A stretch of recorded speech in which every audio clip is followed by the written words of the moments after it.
Hello, cozy mystery lovers. Welcome back to Books and Tea with Katie, your cozy corner for book chats, mysteries, and of course, a good cup of tea. Today's episode is short and sweet because I'm busy writing and planning and plotting in my own worlds.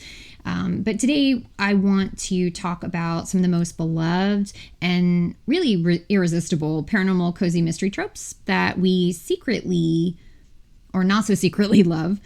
So grab your cup of tea, snuggle up, or coffee if you prefer, and let's talk about all the magical shenanigans we can't get enough of. So the first trope I think everybody knows about are the small towns with big secrets, because there's just something about like a tiny picturesque town like on the coast. I know there's like a lot of coastal towns, mountain towns. If you like the British cozy mystery, so you've got Cornwall or the Scottish Highlands or, something like that. So it's just this small, quaint town. Everyone knows everybody. Everybody is in everybody else's business. And of course, with paranormal, you've got like a ghost somewhere in the attic, or you've got like a talking skeleton. You've got potentially werewolves and that sort of thing. Vampires, maybe. A lot of witchcraft, that sort of thing. So whether it's like a foggy seaside village or like this charming mountain town, it's the small town setting, though, that's the heart of everything. It's the heart of the cozy mystery. And also in paranormal cozies. So it's even better when the town itself feels like a character, a part of the story.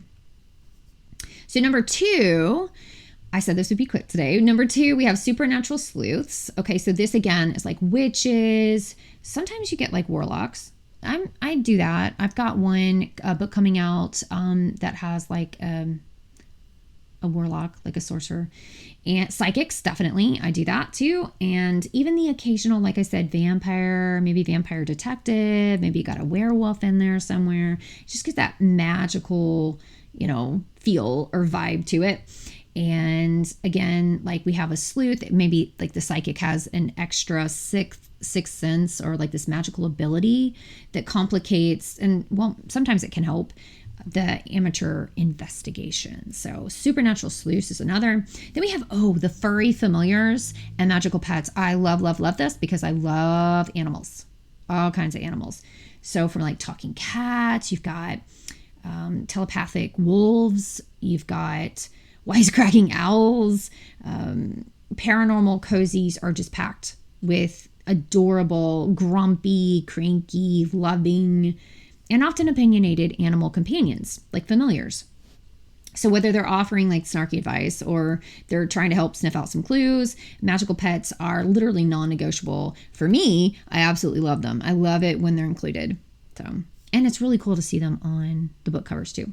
So then for a strong sense of community. Yeah. Okay. So in the best paranormal cozies that I've read, it's not just the main character who shines, and it's not just the town, right? Which is, I consider a character in and of itself. And it's all of that. So the baker who makes like enchanted muffins, or like the librarian who knows everybody's secrets, the neighbor who swears her herb garden wards off evil. I love the feeling that you're part of something, that you're part of this quirky, magical community where essentially everybody matters. And I really love that a lot. And then we've got whodunit shenanigans, like I said before, shenanigans with that supernatural twist. So we all love a good old-fashioned mystery. I do. I love whodunits. Agatha Christie is phenomenal. So I'll just throw that out there. But I tend to now, be attracted and just like, when I'm writing, I tend to just throw in the supernatural. Can't help it.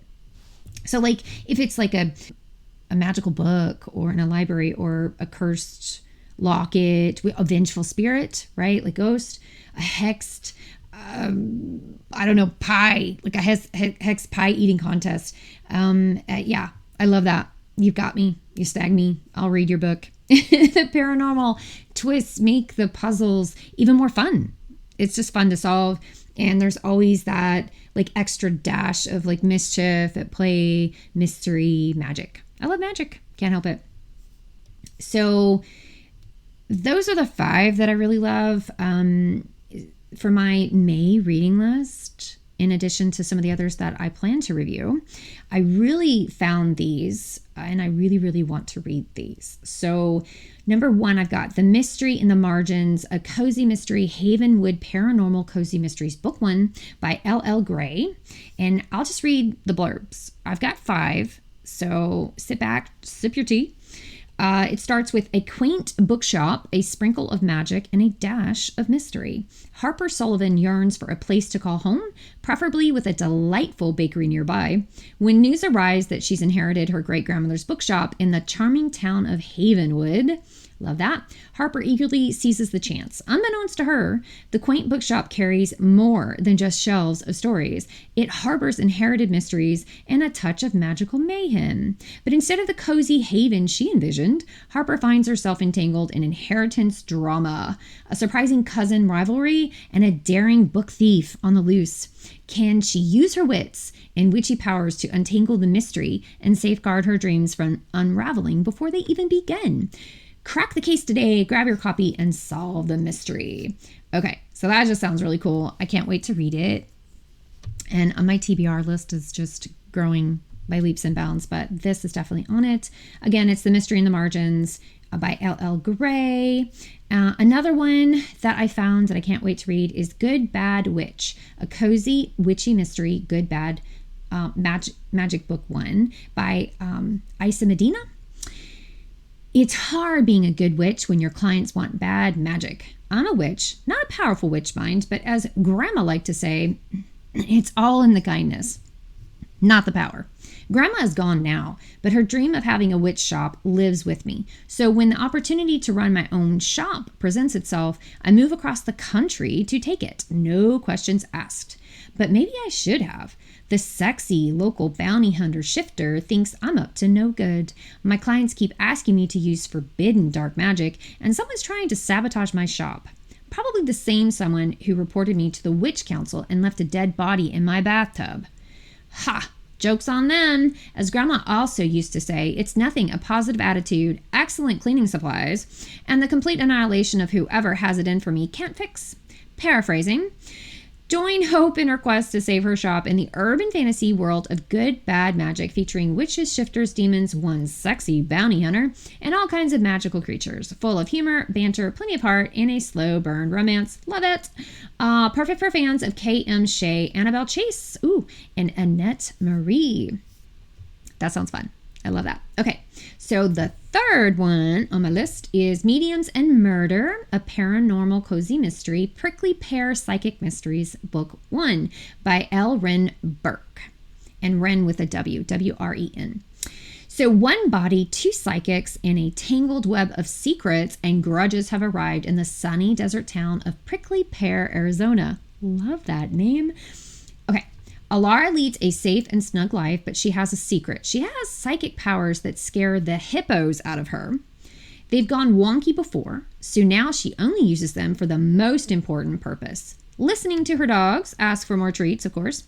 But on an already awful Monday morning, Alara stumbles right into a vision of the moments before her friend's murder. Mondays are the worst, right? Alara's powers might be able to help find the killer, but she's more terrified than a whale in the desert, and it's not like she has a dusty old crystal ball to produce visions on demand.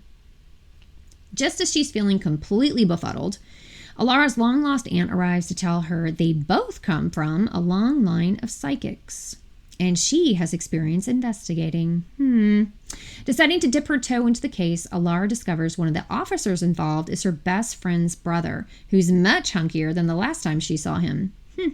The more Alara investigates, the more he grows suspicious, and her questions aren't just attracting his attention. The killer is still at large and desperate to tie up loose ends. Can Alara dig deep to embrace her powers before the killer puts her 6 feet under? If you like amateur sleuths, humorous adventures, and charming canine companions, then you'll love L. Wren Burke's mystical mystery. Dust off your crystal ball and buy Mediums and Murder today. Yes, companions. So there's the dog in there. Okay, next one, A Spirited Swindler, a paranormal cozy mystery, Book 1, Midlife is Murder series by Claire Lockhart. Okay, here goes. Welcome to Bookend Bay, where the coffee is spiced, the ghosts are cheeky, and midlife is murder. Empty nested and eager to start a new chapter in life, Quinn Delaney is almost ready to open her new lakeside cafe in the small town of Bookend Bay. But her excitement turns to trepidation when she realizes she's being followed. Confronting the stranger sets Quinn on a course where her problems no longer revolve around selecting a feature scone. She's suddenly questioning everything she believed about her marriage and her sanity. Midlife isn't supposed to bring a change like this. When police question her about a murder, Quinn confides in her best friend Tony, the only one she can trust, with her unbelievable secret. She's being stalked by a conniving ghost. Things go from bad to worse when the ghost makes her agenda clear. An exchange of favors that could save or sink Quinn's cafe before she serves her first spiced latte. The closer she gets to the truth behind the swindler's murder, the more afraid she becomes of a horrible secret that could ruin her life. Now she can't help thinking some secrets should rest in peace. Can she save her cafe and solve a murder before her life is ruined? If you like savvy, sleuthing best friends, midlife debacles, and ghosts with agendas, you'll love A Spirited Swindler. Get it now. Okay. And then we have Mystic Pieces, a small-town paranormal cozy mystery with a reluctant sleuth, Shady Grove Psychic Mystery, Book 1 by Ada Bell. It goes, enjoy the small-town paranormal cozy mystery series with an amateur sleuth by award-winning author Ada Bell. Allie doesn't believe in psychics. Too bad, she just had a vision.